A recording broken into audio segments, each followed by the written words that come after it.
குருவே சரணம். குலதெய்வ வழிபாடு என்பது நம்முடைய முன்னோர்களால் பரம்பரையாக நாம் வழிபட்டு கொண்டிருப்பது. வருடத்தில் ஒரு தடவையாவது போய் குலதெய்வத்தை பார்க்கணும் அப்படின்னு சொல்லுவாங்க. உலகத்தில் எத்தனை தெய்வங்கள் எத்தனை கோவில்களுக்கு நம்ம போனாலும் பார்த்தாலும் கூட குலதெய்வத்தை வழிபடுவது என்பது ரொம்ப ரொம்ப முக்கியம். அப்படி போகும் பொழுது ஒரே குலையில் உள்ள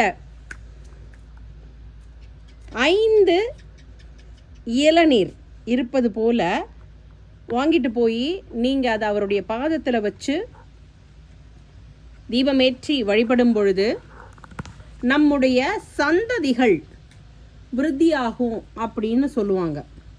அதனால் 5 இளநீர்களை கொண்ட ஒரே கொலையில் அது இருக்கணும்.